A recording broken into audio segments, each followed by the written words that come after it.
The Pareto principle. Pareto was an economist, forgetting when he actually was around. I would guess about 100 years ago, maybe. You can sum it up very simply as the 80-20 rule. So I do a little bit of teaching economics and business, and so that comes into play a lot. And it's one of the sort of the secrets of business, that once you understand it, you can really leverage it to great success.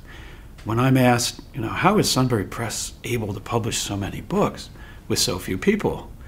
And I say, well, that's sort of our secret sauce, but it's really the Pareto principle, which says that 20% of the activities take 80% of the time, 80% of the activities take 20% of the time.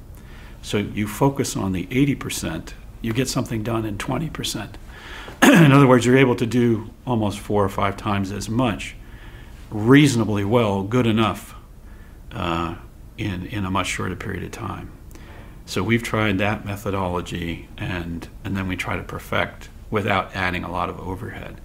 So when you're working on becoming more efficient in business, you're always kind of looking at the 80-20. The same is true with selling something. 20% of the products generate 80% of the income. It's sort of just a natural distribution in statistics, and that's the way it plays out.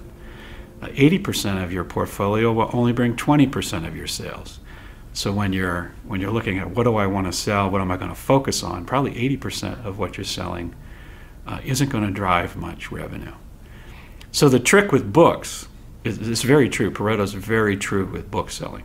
That's why you have bestsellers, and then you have everything else. And those bestsellers are probably less than 1%. It's not even the 20%.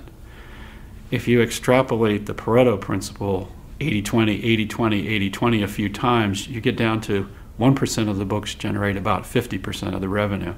And that's really where publishers make their money, is on that very small number of books that do really well.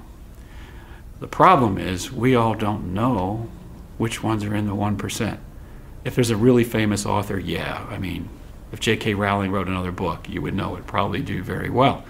But most authors aren't that famous, so you never know what's going to do well.